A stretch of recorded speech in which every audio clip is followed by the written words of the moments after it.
Assalamualaikum warahmatullahi wabarakatuh. Innal hamdalillah nahmaduhu wa nasta'inuhu wa nastaghfiruh wa na'udzu billahi min shururi anfusina wa min sayyiati a'malina. May yahdihillahu fala mudhillalah wa may yudlilhu fala hadiyalah.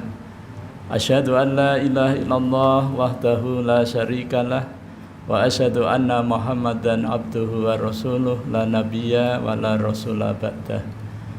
Allahumma salli wa sallim wa barik ala hadzal nabiyil karim wa ala alihi wa sahbihi ajma'in, amma ba'd. Qala Allah ta'ala fil Qur'anil Karim, a'udzu billahi minasyaitonir rajim. Ya ayyuhalladzina amanu taqullaha haqqa tuqatih wa la tamutunna illa wa antum muslimun. Fa inna asdaqal hadits kitabullah wa khairal hadi hadi Muhammadin sallallahu alaihi wasallam wa syarrul umuri muhdatsatuha wa kullu muhdatsatin bid'ah wa kullu bid'atin dhalalah wa kullu dhalalatin finnar. Ma'asyiral muslimin, jamaah salat fardhu maghrib musalla Miftahul Jannah yang dirahmati Allah Subhanahu wa taala. Bapak-bapak, ibu-ibu, hadirin wal hadirat, adik-adik yang Allah muliakan. Mari kita kembali bersyukur kepada Allah Subhanahu wa taala biqauli alhamdulillah wa syukrulillah atas limpahan rahmat dan nikmatnya kepada kita, terutama nikmat hidayah berupa iman dan Islam yang merupakan nikmat terbesar yang Allah berikan kepada kita para hambanya. Kemudian Allah juga memberi kita nikmat kesehatan, nikmat panjang umur, nikmat waktu luang yang Allah berikan kepada kita, sehingga dengan nikmat itu kita dapat melaksanakan sebagian dari perintahnya, yakni melaksanakan sholat fardhu maghrib secara berjamaah di masjid yang kita cintai ini. Salawat dan salam semoga senantiasa tercurah terlimpah pada junjungan kita Nabi besar Muhammad sallallahu alaihi wasallam, kepada keluarganya, para sahabatnya, para pengikutnya yang setia, baik yang dulu, sekarang maupun yang akan datang. Mudah-mudahan kita semua yang hadir di majelis yang mulia ini atau siapa saja yang menyaksikan tayangan ini dicatat oleh Allah Subhanahu wa taala sebagai hamba-hamba Allah yang taat, yang takwa, calon-calon penerima syafaat yang agung dari baginda Nabi sallallahu alaihi wasallam atas izin Allah Subhanahu wa taala kelak pada hari kiamat, amin ya rabbal alamin. Bapak-bapak, ibu-ibu, hadirin dan hadirat yang dirahmati Allah Subhanahu wa taala, adik-adik yang Allah muliakan, alhamdulillah kita kembali bertemu dalam suasana kebaikan, sehat badan, afiah batin. Ini merupakan nikmat Allah yang wajib kita syukuri agar Allah Subhanahu wa taala senantiasa menambahkan nikmatnya kepada kita. Jangan sampai kita termasuk orang-orang yang kufur nikmat. Ketahuilah sesungguhnya azab Allah amat sangat pedih. Malam ini kita berada di tanggal 20 Zulhijjah, bulan yang ke-12 akhir tahun 1447 Hijriah, bertepatan dengan tanggal 5 Juni 2026 Miladiah. Kita akan melanjutkan kajian kita, ngaji bareng, kuliah bareng tanpa ujian, insya Allah lulus semuanya, yaitu kajian Ma'rifatul Quran fi Tarjamatil Quran, mengenal Al-Quran melalui tarjamahnya dalam rangka untuk meningkatkan kualitas iman dan takwa kita kepada Allah Subhanahu wa taala semata. Tema kita pada malam hari ini adalah mengenal Nabi Ibrahim dan keluarganya di dalam Al-Quran. Mengenal Nabi Ibrahim dan keluarganya di dalam Al-Quran. Kenapa kita harus mengenal? Karena ini perintah. Jadi salah satu di antara 8 informasi dalam Al-Quran itu salah satunya adalah kisah-kisah di dalam Al-Quran. Jadi kisah-kisah di dalam Al-Quran itu isinya 2/3 ya, jadi lebih banyak. Kalau ibarat dunia ini ya, jadi diibaratkan lautan ya, lautan itu 2/3 dari daratan. Jadi kisah itu ibarat lautan. Jadi lebih banyak kisah-kisah. Kenapa? Karena mengambil pelajaran dari kisah-kisah itu lebih mudah. Bahkan ketika kita belajar dengan metode kisah, metode bercerita itu lebih efektif dibandingkan dengan metode ceramah yang lain gitu. Misalnya pelajaran tarikh sejarah Islam tentang kisah Nabi Yusuf misalnya. Setelah guru kita berhenti menceritakan tentang Nabi Yusuf dari awal sampai akhir, nanti murid disuruh mengulangi lagi, itu bisa. Memang mudah ya kisah itu.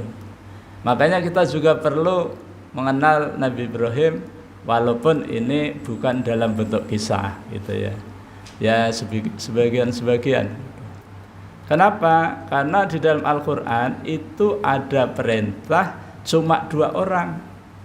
Ya. Apa perintahnya? Pernyataan Allah di dalam Al-Quran surah Al-Mumtahanah ayat 4 dalam potongan ayatnya Allah menyatakan qad kanat lakum uswatun hasanatun fi Ibrahima walladzina ma'ahu.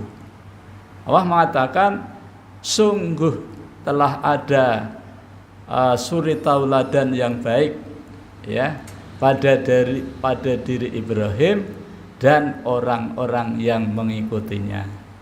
Jadi pernyataan Allah ini, di balik pernyataan ini ada perintah. Seakan Allah menyuruh kita, karena Ibrahim itu salah satu tokoh yang diabadikan di dalam Al-Quran yang layak dan pantas untuk kita jadikan sebagai teladan, maka hendaknya kita mengikutinya. Walaupun yang dimaksud orang-orang yang mengikutinya adalah orang-orang yang mengikuti pada zaman Ibrahim diutus. Tapi di dalam ayat yang lain, dan orang ini yang mengikuti adalah Nabi, dalam kurung Nabi Muhammad, dan orang-orang yang mengikuti Nabi Muhammad. Jadi Nabi Muhammad juga menjadikan Nabi Ibrahim sebagai uswatun hasanah. Kemudian pernyataan Allah yang kedua di dalam surah Al-Ahzab ayat 21, Allah menyatakan laqad kana lakum fi rasulillahi uswatun hasanah. Dan sungguh terdapat suri tauladan yang baik pada diri Rasulullah. Rasulullah SAW dinyatakan oleh Allah sebagai uswatun hasanah. Jadi kalau kita mengenal Nabi Ibrahim itu dalam rangka melaksanakan perintah Allah Subhanahu wa ta'ala. Apa yang harus kita kenal gitu ya. Jadi Nabi Ibrahim itu salah satu nabi ulul azmi. Jadi nabi dan rasul yang diuji dan ujiannya berat. Kalau ibarat kuliah itu, ini ulul azmi ini S3. Ya, kalau nabi itu ya S2 lah gitu. Ya. Bukan, nabi itu S1. Karena tidak dikasih tugas untuk menyampaikan wahyu kepada kaumnya. Tapi kalau Rasul selain mendapatkan wahyu untuk dirinya, tapi juga berkewajiban menyampaikan kepada kaumnya. Tapi kalau ulul azmi ini lebih berat lagi. Ya, ini S3 tadi Bang. Jadi karya ilmiahnya, disertasinya lebih rumit gitu ya. Makanya ujiannya Masya Allah luar biasa. Kalau kita lihat dari sisi ujiannya dulu ya, mengenal Nabi Ibrahim dari sisi ujiannya, siapa tahu barangkali kita bisa meniru yang paling ringan begitu, yang paling ringan saja gitu ya. Misalnya Nabi Ibrahim diuji oleh Allah ketika berdakwah menyampaikan kalimat tauhid la ilaha illallah, agar semua manusia pada kaumnya itu menyembah Allah saja. Sementara pada saat itu kebanyakan mereka masyarakatnya menyembah berhala. Bahkan patung yang disembah itu produsernya adalah bapaknya Ibrahim sendiri. Bayangin kalau misalnya bapak kita produser patung, ini bukan patung polisi, patung yang disembah. Nah, sementara bapaknya produsernya. Lah anaknya dai utusan Allah untuk menyampaikan, kira-kira sanggup enggak kita? Insya Allah enggak sanggup gitu ya. Kalau sekarang bapak kita penguasa, kemudian bapak kita melenceng dari jalan yang lurus, kita anaknya bisa enggak mengingatkan? Berat, berat sekali. Tapi Ibrahim diuji. Akhirnya apa? Ketika malam suatu hari di mana hari ritual agama, perayaan besar lah gitu, besoknya malamnya mereka kemana begitu. Jadi tempat peribadatannya itu sepi. Pada saat sepi itulah Ibrahim memporak-porandakan patung-patung itu. Disisakan satu, yaitu patung yang gonol, kemudian kampaknya diletakkan di lehernya, gitu ya. Maka singkat cerita yang tertuduh adalah Nabi Ibrahim. Tidak ada lain ini, Ibrahim, panggil Ibrahim, diadili di pengadilan. Ya, tadinya ya sebagai saksi lah, gitu ya, sebagai saksi. Tapi ketika ditanya, Ibrahim, kau tahu siapa yang menghancurkan berhala-berhala kami, Tuhan-Tuhan kami? Nabi Ibrahim bilang, maaf Tuhan, saya tidak tahu. Tapi orang-orang bilang katanya kamu. Tidak Tuhan, coba Tuhan tanyakan kepada itu berhala yang paling ganar, dia yang menghancurkan. Kemudian tuannya bilang, bagaimana mungkin dia bisa menghancurkan? Dia kan batu, tidak bisa apa-ngapain. Ini meningkat dari saksi jadi tersangka karena jawaban Ibrahim. Nah, kalau memang nggak bisa ngapa-ngapain, kenapa disembah? Nah, ini dia. Nah, jadi Ibrahim akhirnya tersangka. Singkat cerita lagi, maka dihukum mati. Ya, pada saat itu hukum yang berlaku adalah hukum mati dengan hukum bakar. Maka dikumpulkanlah semua pohon-pohon, ditempatkan di suatu tempat api unggun yang berhari-hari dikumpulin. Kemudian Nabi Ibrahim dilemparkan menggunakan ketapel besar, raksasa dilemparkan dari jarak jauh. Ini ujian pertama nih. Kira-kira dai kita sekarang kalau diancam seperti itu, kira-kira gimana? Insya Allah ampihan. Makanya Allah tidak mengunci dai kita sampai segitunya. Tapi apa yang terjadi?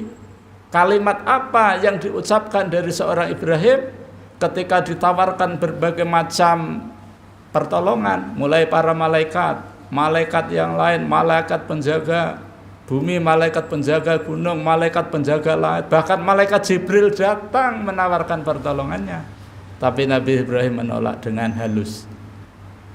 Nabi Ibrahim mengatakan, hasbunallah wa ni'mal wakil. Kalimatnya singkat tapi padat maknanya.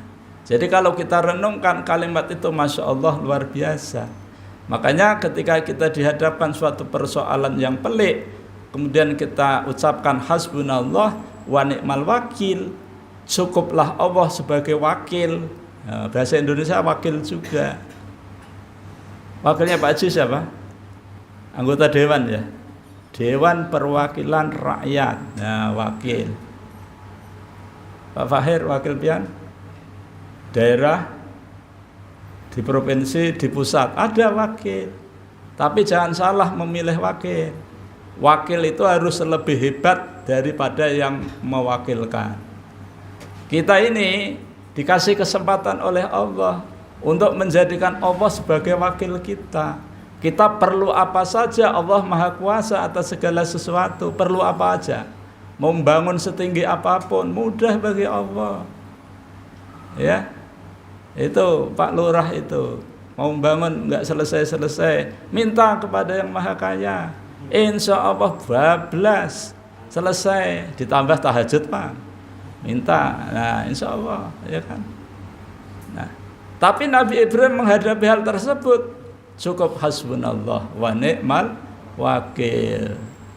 Ada juga makhluk yang baik hati, semut datang membawa air. Ya, semut mau 1 galon juga enggak kuat ya. Bawa 1 tetes itu. Dalam perjalanan itu ketemu kodok atau cecak itu ya. Apa ya? Cecak apa kodok? Cecak ya. Oh, cecak itu. Semut mau kemana? Mau itu takziah ke Ibrahim. Kenapa? Ini mau memadamkan api, membantu supaya Emangnya kamu bawa apa ini air? Oh, cuma segitu aja. Emangnya bisa matikan? Bukan masalah segininya, tapi usaha saya memang mampunya segini. Masalah mati atau tidak itu urusan yang membuat air. Udah balik aja saya, enggak, saya tetap berjuang. Cecaknya itu termasuk setan, ya kan. Makanya kalau ada setan dari bangsa cecak itu waspadalah. Dan cecak-cecak zaman modern itu banyak. Apalagi tokek ya, itu lebih dahsyat lagi ya. Bahkan tokek itu nggak ada wujudnya aja jadi duit. Saking pinternya cecak, ya kan? Nah gitu. Nah kemudian apa yang terjadi? Karena penyerahan yang begitu luar biasa terhadap Allah, maka Allah turunkan firman-Nya, ya narukuni bardan wasalaman ala Ibrahim. Wahai api, jadilah dingin dan jadilah selamat bagi Ibrahim. Tidak hanya dingin, tapi menyelamatkan. Karena api itu makhluk, dan makhluk itu cenderung taat kepada kholiknya, maka api kembali menjadi standar, tidak memanas, ya, tidak membakar, tapi justru mendinginkan terhadap Ibrahim. Nah ini ujian yang pertama begitu. Karena raja pada waktu itu rajanya Namrud, dan raja Namrud itu juga nanti menurunkan raja Fir'aun. Keturunannya sama-sama ngaku Tuhan. Ya, makanya raja-raja itu nanti dihadapkan juga rasul-rasul ulul azmi semua. Jadi setiap ulul azmi itu dihadapkan pada raja-raja yang zalim, ya, gitu. Nah, setelah itu apa? Karena Ibrahim itu dimusuhi di Irak, di Babilonia, tempat kelahirannya Ibrahim, maka kemudian diusir oleh bapaknya sendiri. Maka Nabi Ibrahim hijrah dari Babilonia, Irak ke Palestina. Palestina nanti di Palestina itu cikal bakal Baitul Maqdis. Nah, di situ. Nah, dari situlah maka kemudian Nabi Ibrahim menikah dengan seorang wanita yang solehah banget. Solehah, Pak Haji, tidak hanya solehah, pakai banget. Dan bangetnya pakai U. Banget, nah, saking solehahnya, ya. Namanya Bunda Saroh. Kalau Jawa Saroh, kalau Jawa Barat Sarah, gitu ya. Nah, kemudian sudah bertahun-tahun beliau itu menikah, belum juga dikaruniai seorang putra. Ibunda Saroh takut nanti kalau Ibrahim kecewa gitu, sudah lama menikah kok enggak dikaruniai putra gitu ya. Berdoa terus, mohon kepada Allah terus. Sampai 50 tahun berdoa terus minta anak gitu ya. Dalam perjalanannya beliau juga melakukan rehlah, perjalanan jauh dari Palestina ke Mesir. Di Mesir menghadap Raja Fir'aun. Jadi Raja Fir'aun itu bukan Fir'aun zaman Musa ini, tapi ini Fir'aun zaman Ibrahim gitu ya, yang di Mesir. Nah, ketika itu Fir'aun ini punya kebiasaan doyan wanita, suka dengan wanita cantik. Jadi kalau ada wanita cantik walaupun sudah punya suami, itu diambil oleh Mas Fir'aun ini ya. Makanya suaminya ditahan, istrinya diambil gitu ya. Nah, makanya karena sudah tahu kebiasaan seperti itu, maka Nabi Ibrahim bilang, "Dek, nanti kalau ditanya Fir'aun, dengan siapa kesini? Dengan saudara," gitu ya. Begitu saja Ibrahim itu siapa ini? Kalau bilang istriku, maka Ibrahim dimatiin, terus istrinya diambil gitu. Nah, zaman sekarang ada gitu ya, ada mungkin ya, tapi nggak tersentuh oleh media mungkin ya kan. Nah, akhirnya apa? Karena orang baik itu dilindungi oleh Allah. Ketika Raja Fir'aun itu mau menyentuh badannya Sarah, maka langsung lumpuh total, bukan lumpuh biasa, langsung total. Maka Fir'aunnya bilang, tolong, pokoknya minta tolong lah, berdoalah kepada Tuhanmu supaya dikembalikan kesehatanku. Saya tidak akan mengganggumu lagi. Berdoa. Sarah ini kan soleha, doanya mustajab, ya. Makanya kalau mau punya istri yang solehah, doanya mustajab, maka menikahlah yang namanya Sarah. Sarah zaman sekarang, gitu ya. Kalau Sarah dulu ya sudah almarhum, gitu ya. Nah, setelah begitu lupa dengan janjinya Fir'aun. Jangan-jangan ini sihir nih, nggak percaya ini. Akhirnya mau bertingkah lagi, mau menyentuh lagi, lumpuh lagi, tapi ini nggak semua, separuh aja. Nah, untuk peringatan. Terus minta tobat lagi, begitu berkali-kali. Nah, akhirnya takut, wah ini jangan-jangan bukan manusia ini, jin ini jangan-jangan, ya kan? Akhirnya dikembalikan aja, udah kembalikan sana supaya tidak pamali, tidak kualat, udah dikasih hadiah. Maka dia disuruh pulang dan mendapatkan hadiah, dikasih hadiah namanya Hajar. Konon katanya Hajar ini budaknya Fir'aun, ya, pembantunya Fir'aun, terkenal dengan budak, ya. Itu tergantung siapa yang menulis sejarah. Tetapi ada penulis sejarah bahwa Hajar itu anak raja juga. Kenapa dijadikan budak? Karena pernah kalah perang. Sebab kalau kalah perang itu semua itu menjadi tawanan, dan tawanan itu bisa sebagian dibunuh dan sebagian dijadikan budak. Itu memang kebiasaannya begitu. Akhirnya Hajar dibawa. Ini Hajar sudah menjadi miliknya Sarah, dibawa ke Palestina. Nah, karena berdoa terus-menerus sudah 45 tahun, ini kurang 5 tahun, 50 tahun berdoanya, tidak kunjung datang dikabulkan. Maka kemudian Sarah berbaik hati. Mas Ibrahim, ini aku kasih hadiah ini, Hajar nikahono. Akhirnya Nabi Ibrahim menikahi atas saran dari Sarah, bukan atas izin dari Sarah, bukan. Perlu diketahui dalam Islam, kalau mau menikah lagi tidak wajib minta izin sama istri tua, tidak wajib. Tapi kalau kompilasi hukum Islam sudah ada tambahan, apalagi ditambah PP 10, lebih lagi harus minta izin. Kenapa? Karena penguasa itu boleh saja meletakkan peraturan, walaupun peraturan itu tidak sesuai dengan peraturannya Allah. Gitu. Loh, ini kok ke situ, ngapain ini? Ini bukan materi poligami. Nah, tapi walaupun begitu, poligami itu bukan dilarang, cuma boleh. Walaupun boleh, jangan coba-coba. Kalau saya dimintai saran, satu saja cukup. Kayak teman-teman saya di Muhammadiyah itu monogami, ya, bukan poliklinik, tapi ya mono saja, gitu ya, yang resmi, ya, gitu, tercatat begitu, dan sama saja kan, gitu. Cuma boleh itu kalau mendesak, artinya tidak dosa, gitu ya. Nah, kemudian dinikahi, doanya kabul, melahirkan. Setelah melahirkan timbul cemburu. Karena cemburu, Allah itu tahu memang ini skenario-nya Allah, dibikin seperti itu. Ujian.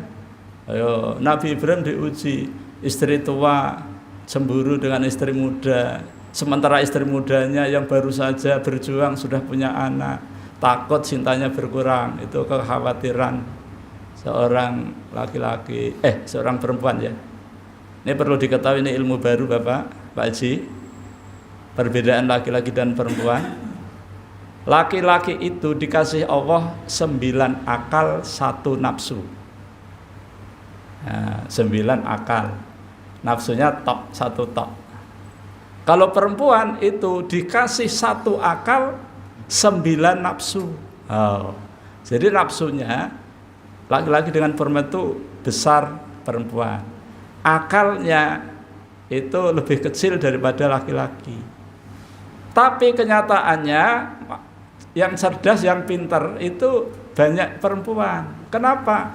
Walaupun dikasih Allah 1 akal dipakai.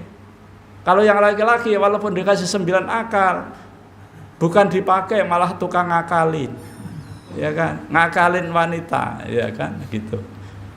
Nah, ini enggak ada dasarnya, enggak usah cari dalil, mana dalilnya enggak ada, itu juga katanya.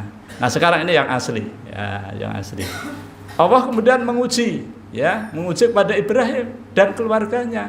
Ibrahim hijrah, oh, ini hijrah.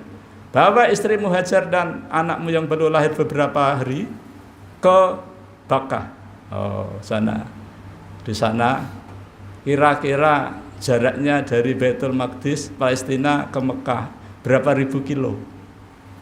Ribuan ya, ribuan. Kalau jalan kaki kira-kira ya setengah tahun. Ini naik onta ya, naik onta lah. Kendaraannya paling top onta, gitu ya. Yang jelas berbulan-bulan lah.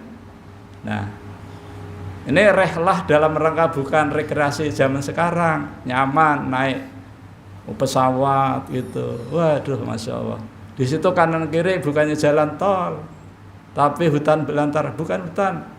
Apa namanya tuh? Padang pasir yang masya Allah panas. Kalau siang, kalau malam dinginnya luar biasa, katanya juga, ya kan? Ulun juga belum pernah, itu masih katanya. Tapi itu dijalani dengan ketaatan yang masya Allah luar biasa.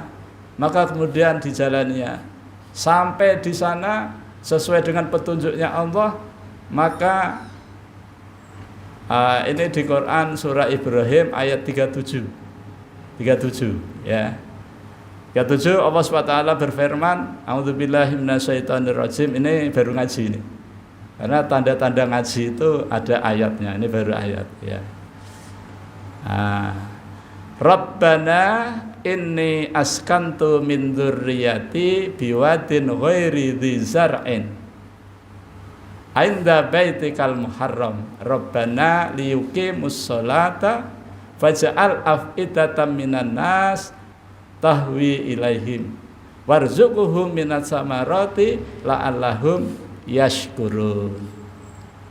Rabbana wahai Tuhan kami, ini sesungguhnya aku askantu, aku telah meletakkan min dzurriyyati sebagian dari keturunanku, yaitu istri dan anak Hajar dan Ismail ya, biwadin di suatu lembah ghairi dzi zar'in yang tidak ada tanam-tanaman, gersang, pokoknya padas-padas, batu-batu aja. Kalau sekarang ya enggak ada, sekarang sudah jadi hotel-hotel ya di sana. Dulu itu masya Allah lembah yang masya Allah luar biasa ya. Di mana itu? Inda baitikal muharram, di sisi rumahmu, yaitu di sisi Ka'bah. Nah ini satu ya. Kalau kita meletakkan keluarga kita di mana saja, maka dekatkanlah dengan rumahnya Allah. Makanya bagi yang punya rumah dekat masjid, dekat musola, itu sudah sesuai dengan firman Allah gitu ya. Kalau kita menyekolahkan anak, maka carilah kos-kosan yang dengan dekat tempat ibadah gitu ya. Nah ini dengan informasi ini tidak harus pindah. Kalau sudah punya rumah jauh dari masjid, yang penting kita datangi masjid itu. Terus doanya apa? Setelah Nabi Ibrahim menyatakan itu, yang pertama, Rabbana liyuqimus shalah. Wahai Tuhan kami, aku letakkan keluargaku di sini ini, jadikanlah mereka orang yang gemar mendirikan sholat. Itu pertama.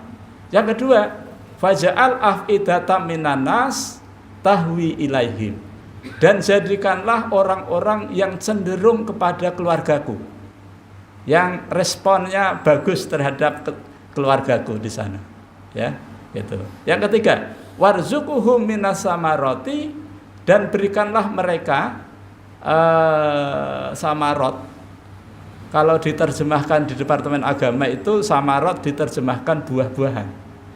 Tapi kalau dalam kajian tafsir, samarot itu tidak hanya buah-buahan, tapi samarot ini adalah sesuatu yang tumbuh dari bumi, yang bisa diambil manfaatnya, tidak hanya buah-buahnya, tapi juga dari akarnya, dari batangnya, dan juga dari buahnya.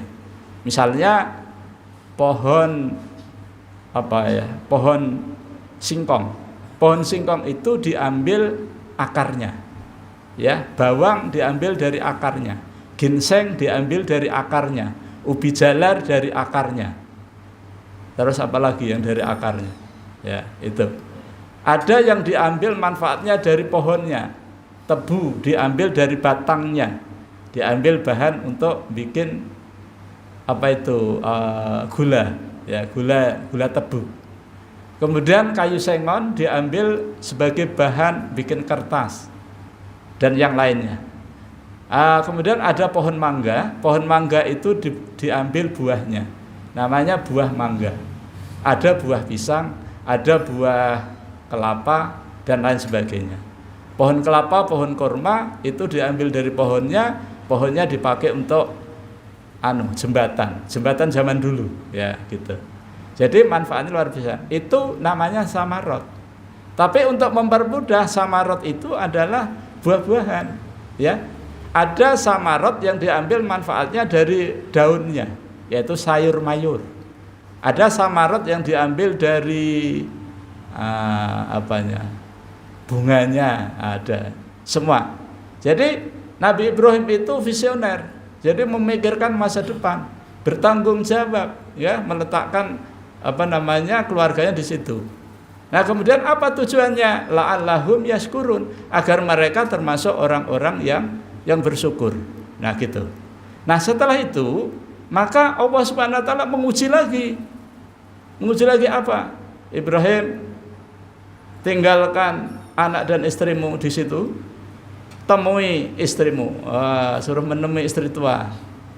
Lalu mendengar seperti itu, siapa itu Nabi, istrinya tadi, Hajar.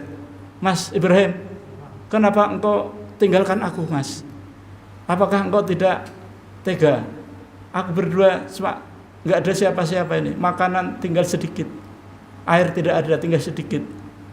Diam aja, karena Nabi Ibrahim itu nggak tegaan. Berkali-kali diulang, berkali-kali. Kemudian yang terakhir, Mas Ibrahim, apakah ini perintah dari Tuhanmu? Ibrahim baru na'am. Betul. Halo, ini ciri istri yang soleha. Istri yang soleha itu. Apa katanya, responnya istri yang soleh? Mendapat jawabannya dari suami yang soleh. Ibu Hajar bilang, wahai suamiku, kalau memang ini perintah dari Tuhanku, maka silahkan pergi. Allahku, Tuhan kita tidak akan menyia-nyiakan kita. Tuhan pasti tidak akan menelantarkan kita. Silahkan berangkat suamiku, fi amanillah, ya gitu. Jalan. Coba, apa nggak senang punya istri seperti itu? Nah, kemudian melangkah, beberapa langkah kemudian setan menggoda juga. Kemudian berdoa. Berdoa. Ini berdoanya di Al-Baqarah. Di Al-Baqarah ada, di Ibrahim yang 35 ada. Doanya gini. A'udzubillahi minasyaitonirrajim. Bismillahirrahmanirrahim. Wa idz qala Ibrahim rabbi ij'al hadzal balada aminah waj'nubni wa baniya an na'budal asnam. Ayat 35-nya. Dan ingatlah ketika Ibrahim berdoa. Kalau di situ berkata, isinya doa. Rabbi ij'al hadzal balada aminah. Wahai Tuhanku, jadikanlah negeri ini Mekah negeri yang aman. Nah, ini contoh. Jadi kalau kita berdoa kepada Allah setelah minta anak yang soleh, maka kalau sudah menempatkan di suatu tempat, maka doanya supaya tempat itu menjadi tempat yang aman. Andil bakti, ya Allah, jadikanlah tempat yang aman. Banjarmasin, jadikanlah tempat yang aman. Indonesia, jadikan negara yang aman. Dunia aman, gitu. Dan doanya Nabi Ibrahim dikabulkan. Dikabul, aman. Makanya Mekah dan Madinah termasuk tanah haram. Ya kan? Tanah yang dihormati. Tanah yang tidak boleh dijadikan tempat untuk berkelahi, enggak boleh. Ya, tapi kalau ada orang ngajak perang, ya diladeni di situ, gitu kan. Nah, itu mintanya. Setelah aman, itu mintanya, masya Allah, luar biasa ini. Orang itu kalau hatinya bersih, tauhidnya mantap, doanya itu. Waj'nubni wa baniya. Ya Allah, jauhkanlah kami dan keluargaku anak budal asnam. untuk cenderung menyembah berhala. Apakah pada waktu itu sudah ada berhala? Apakah pada waktu itu sudah ada patung-patung? Kok doanya seperti itu? Nah, itulah Ibrahim. Makanya Allah mengabadikan kata-kata Ibrahim ini di Al-Quran. Luar biasa. Karena memang Baitullah itu sudah ada sejak zaman Bahri. Ya. Kenapa? Karena dulu di langit sana sampai sekarang ada yang namanya Baitul Ma'mur. Baitul Ma'mur itu tempat di mana setiap hari malaikat itu masuk ke dalam 70.000 setiap hari masuk dan tidak keluar-keluar. Apa pekerjaannya? Zikrullah. Zikir kepada Allah. Maka Allah minta dibuatkan Baitul Ma'mur di bumi sebelum Allah menciptakan manusia. Maka dibuatkanlah Baitul Ma'mur yang letaknya di Mekah tadi. Makanya kenapa kok di situ tenggelam? Kenapa Nabi Ibrahim mengatakan Baitul Muharram tadi kan? Ya, inda Baitul Muharram. Karena di situ sudah ada. Karena dulu tenggelam zamannya Nuh, banjir bandang, ya makanya tinggal kayak fondasinya begitu. Diletakkan di sampingnya. Nah, begitu. Makanya di situ dulu zaman Nabi Nuh diutus karena adanya orang yang nyembah berhala. Gitu. Dan ternyata nanti itu juga Baitullah setelah dibangun, ditinggikan bait anunya itu Ka'bahnya bersama Nabi Ismail, maka di situ terletak berbagai macam berhala. Bahkan sampai Nabi Muhammad diutus itu ada 360 berhala. Nah gitu. Tapi Nabi Ibrahim sudah berdoa dan doanya kabul. Ternyata apa? Berhala-berhala itu diselesaikan oleh cucunya sendiri, yaitu Nabi Muhammad SAW pada saat Fathu Mekah, ya kan? Makanya buah tidak jauh dari pohonnya kalau jatuh, kecuali buah di bawah codot, di bawah burung tupai, ya. Bapaknya tukang memberantas berhala, anaknya juga lebih dahsyat. Makanya umatnya Nabi Muhammad itu ya lebih dahsyat lagi ya. Bahkan berhalanya itu dimakan. Siapa dia? Umar bin Khattab waktu masih jahiliyah ya. Itu kemana-mana kalau rehla itu membawa Tuhan dari gandum. Ya, begitu waktunya beribadah disembah, waktunya makan dimakan. Makanya ketika Umar itu masuk Islam, ingat itu ketawa sendiri. Masya Allah, luar biasa. Ya kan? Setelah itu apa? Masih lanjutannya, kenapa kok minta supaya tidak menyembah saya dan juga keturunanku? Karena bahaya. Kan ayat 36-nya. Rabbi innahunna atlalna katsiran minan nas. Wahai Tuhanku, sesungguhnya berhala-berhala itu kebanyakan dari mereka itu adalah menyesatkan sebagian besar dari manusia.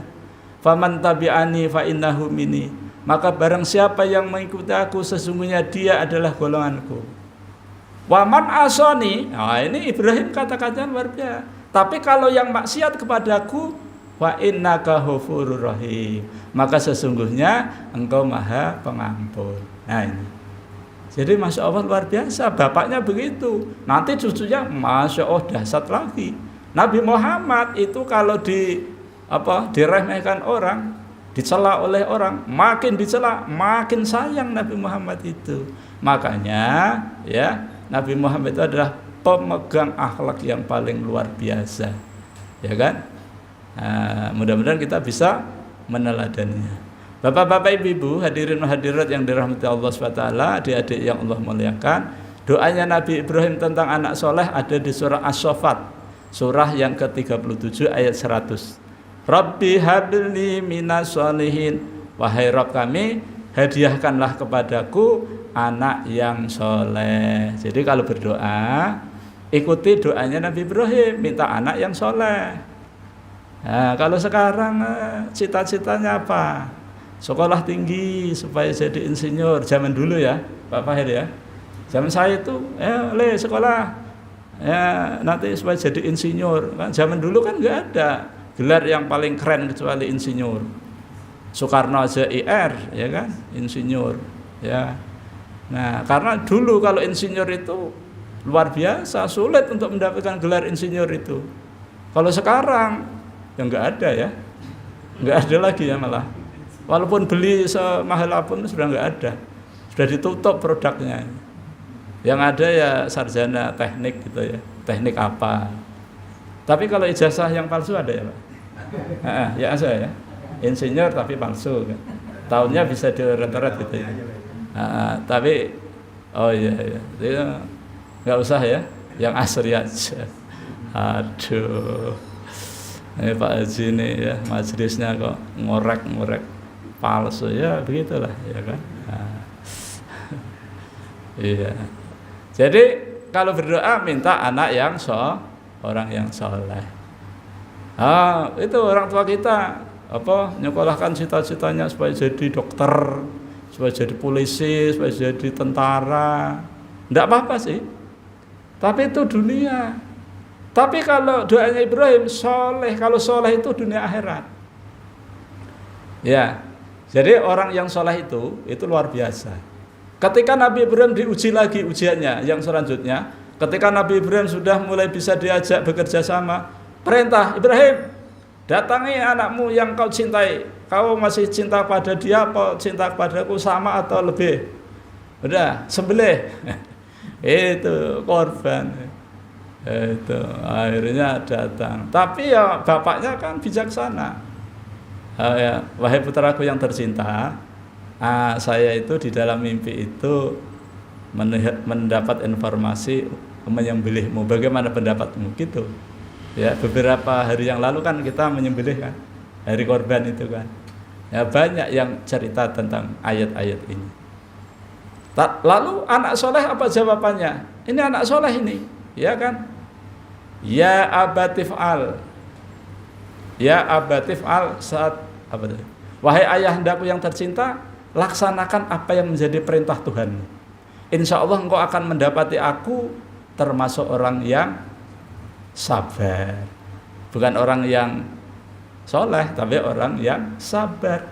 Karena tingkatan sabar itu tingkatan tertinggi, ya kan? Nah, orang yang soleh itu ketika berkarya itu dia sampai pada puncak kesabaran. Makanya sabar itu nanti ada tingkatannya. Tingkat 1, 2, 3. Paling puncak, tengah, bawah. Yang paling bawah itu adalah sabar ketika menghadapi musibah. Ya, misalnya kita ditelepon, oh bapak kita meninggal. Itu sabar atau enggak sabar? Sama saja tetap meninggal. Makanya ini paling rendah, ya kan? Karena ini apa? Ini bukan sabar ikhtiari, ini ijbari. Enggak ada pilihan gitu. Tapi kalau misalnya diuji, ini minuman homer memabukkan, ini susu, pilih mana? Ini namanya ikhtiari. Sudah bisa? Belum ya? Ikhtiari. Jadi bisa milih yang mana? Homer. Oh Pak Lurah, sekali-kali homer lah. Mabuk. Ya sekali nggak apa-apa. Itu setan juga, gitu kan? Ambil susu, oh betul. Nah, itu. Karena ada pilihan, gitu kan? Ini riba, ini enggak. Ya pilih yang enggak riba. Itu namanya ikhtiari, sabar. Kemudian yang medium itu, yang pertengahan itu adalah sabar dalam meninggalkan larangan. Kemudian yang paling tinggi adalah sabar dalam melaksanakan perintah. Makanya sholat fardu itu perlu kesabaran. Makanya orang yang bisa istiqomah sholat jamaah itu masya Allah luar biasa. Mudah-mudahan ikhlas. Makanya iman itu pilarnya 3, ilmu, ikhlas dan sabar. Nah gitu. Kemudian lanjutannya, karena anak yang soleh jawabannya nah ini baru selesai ini. Selalu ya gitu ya. Insya Allah tidak apa-apa. Ya, kita akan lanjutkan kajian kita dalam tema yang berbeda pada pertemuan kita yang akan datang. Mudah-mudahan Allah SWT senantiasa merahmati dan meridhai kita semua. Ulun mohon maaf pasti banyak kelirunya, banyak salahnya dalam kajian ini. Mari kita tutup dengan baca hamdalah dan doa kafaratul majlis. Alhamdulillahirabbil alamin. Subhanakallahumma wa bihamdika asyhadu an la ilaha illa anta astaghfiruka wa atubu ilaik wa a'udzu minkum. Wassalamualaikum warahmatullahi wabarakatuh.